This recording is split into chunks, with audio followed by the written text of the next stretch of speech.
Je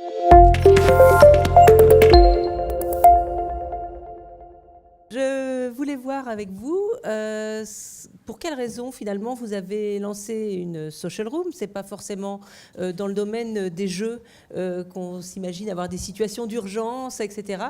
Qu'est-ce qui vous a poussé? Quels ont été vos objectifs et vos motivations? Ce qu'il faut savoir, c'est que là, aujourd'hui, on est quand même dans un contexte assez fort en termes d'actu, parce que je pense que beaucoup de personnes ne sont pas passées à côté. Il y a un sujet d'ouverture des capitaux chez nous, et donc du coup, on est plutôt sur des sujets assez touchy dans leur globalité. Donc on avait déjà, dans un premier temps, besoin de se réorganiser autour de cette fonction. D'une part, pour optimiser les communications, notamment en anticipation de l'ouverture des capitaux. Il y avait aussi un besoin d'émergence des marques. Avec les actionnaires qui vont arriver, il y a besoin d'habiller la mariée. Donc du coup, on avait besoin de revoir nos strates au global. Et on avait besoin aussi de casser les silos. Ça, c'était hyper important pour nous, entre une direction du marketing et dans le corporate. Donc ça, c'est la première raison, donc l'émergence. La deuxième, c'était une question de coût aussi. Ce qu'il faut savoir, c'est que initialement, à la Française des Jeux, on bossait avec énormément d'agences médias créa.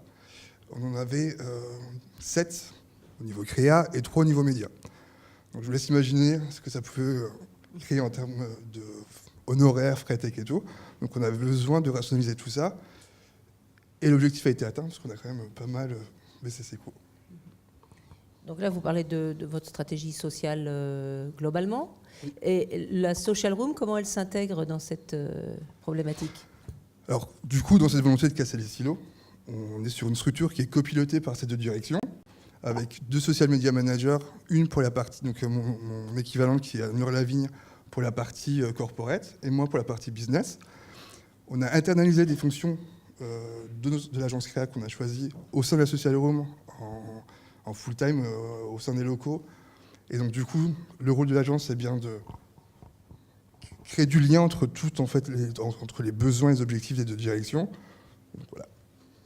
Et en termes d'objectifs commerciaux, est-ce que vous suivez des temps forts commerciaux?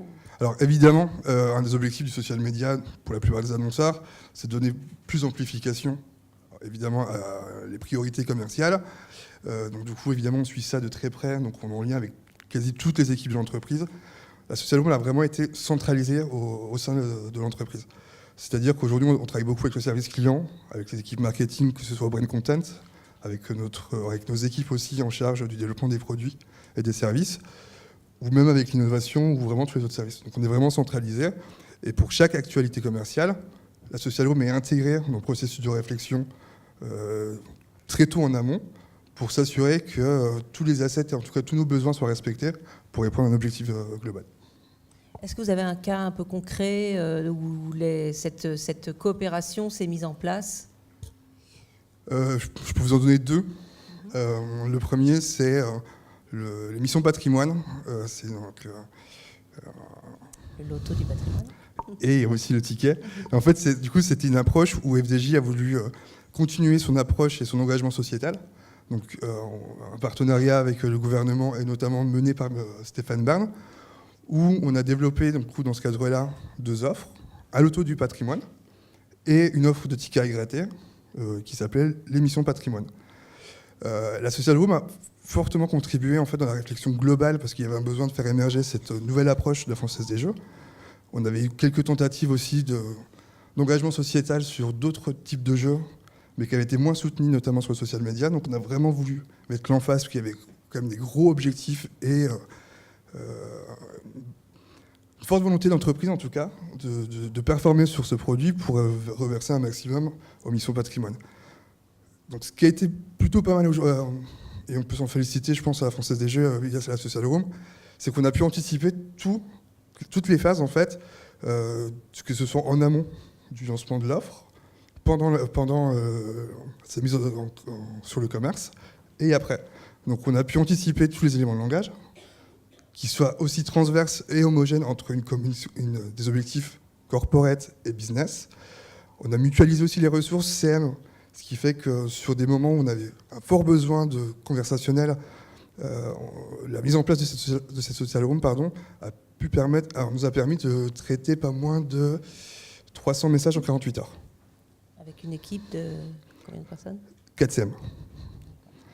Vous savez, je n'ai pas parlé de la composition. Aujourd'hui, dans la Social Room, on a 4 CM.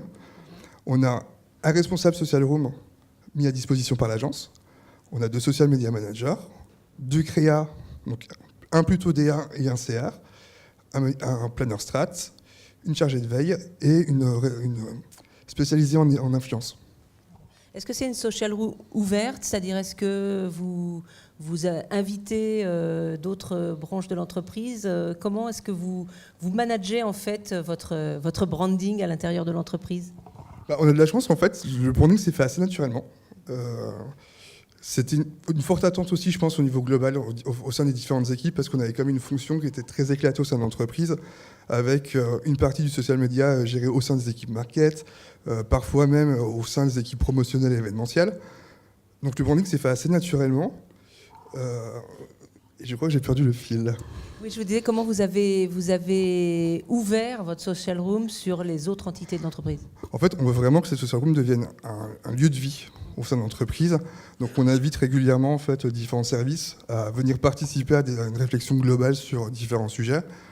Et on veut vraiment que ce soit une source d'inspiration, quels que soient les métiers de l'entreprise, et vraiment vers tous les collaborateurs. Donc on intervient souvent aussi auprès des différentes équipes en interne pour leur présenter aussi notre métier, parce que c'est vrai que c'est un métier qui, même s'il commence à arriver à sa maturité, reste assez peu connu des autres services.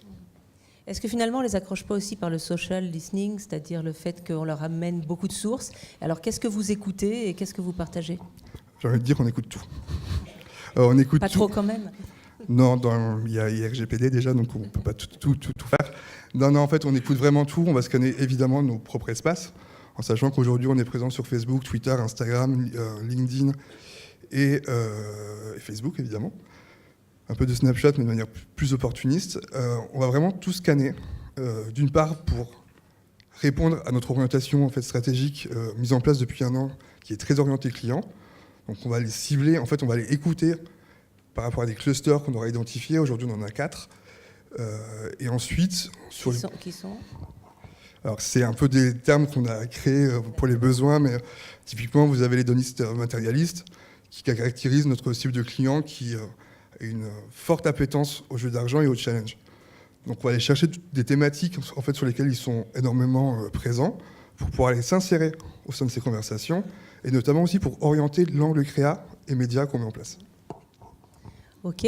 Donc, quels sont les résultats? Est-ce que vous étiez fixé des KPIs? Est-ce que c'est trop tôt pour faire le bilan? Quel bilan vous tirez à ce jour? Le bilan est assez positif. Ça reste quand même un peu tôt pour en faire un bilan global parce qu'on n'a pas encore tout mis en œuvre. Mais à date, on est très satisfait parce qu'on voit tous les indicateurs en progression, que ce soit sur la viralité, les indices de performance des créations, sur le taux d'engagement, sur le conversationnel au global. Donc ça, c'est pour la partie plus métier. Et de manière plus transverse, c'est sur une approche un peu plus héroïste. Il y a de forts bénéfices, évidemment, financiers, vous en doutez, quand on mutualise, que ce soit des ressources auprès des agences, en interne, sur les outils.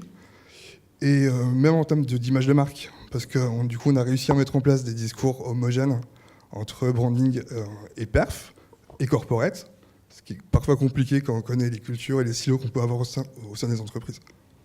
Alors pour les marques qui sont présentes dans la salle, quels conseils vous donneriez s'ils veulent mettre en place déjà, est-ce que l'outil de la social room est un outil qui fait avancer le social dans toute l'entreprise? Et quelles sont les bonnes questions à se poser, les bons leviers à actionner? Là, j'ai envie de dire que la social room donne du sens. Elle permet d'acculturer les différents collaborateurs au sein de l'entreprise en partageant une vision stratégique et métier.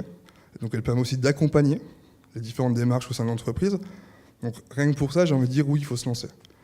Après, par rapport aux spécificités du métier, oui, parce que ça permet aussi de professionnaliser en fait la fonction au sein de l'entreprise, de lui donner plus de visibilité. Là, aujourd'hui, on sait qu'il y a des appétences de beaucoup de services qui aimeraient traiter de ces sujets parce que c'est toujours les sujets un peu shiny et stratégiques dans les stratégies globales d'entreprise. Donc oui, je recommande fortement les social rooms. Et les bonnes questions à se poser, très rapidement. En tout cas, la vision qu'on a pour 2019 sur la strat, c'est évidemment, il y a un changement de paradigme sur la réflexion qu'on a autour du créa et la créa du média. On a tendance souvent à les splitter et à penser la créa d'un côté et le média, et on voit aujourd'hui que ça n'a plus de sens parce qu'il y a besoin d'avoir le média en tête pour pouvoir évidemment produire derrière, pour avoir les bons formats, parce qu'il faut penser aussi aux différentes plateformes sur lesquelles on va se positionner.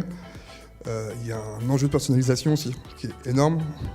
On en parlait juste avant, en fait, il y a besoin d'émerger dans un contexte où il y a de plus en plus d'annonceurs, où les clients sont de plus en plus exposés par des formats toute la journée. Donc si on n'est pas malin, tactique, si on ne se place pas au bon moment, au bon endroit sur la plateforme, il y a peu de chances d'émerger. Merci beaucoup. Merci.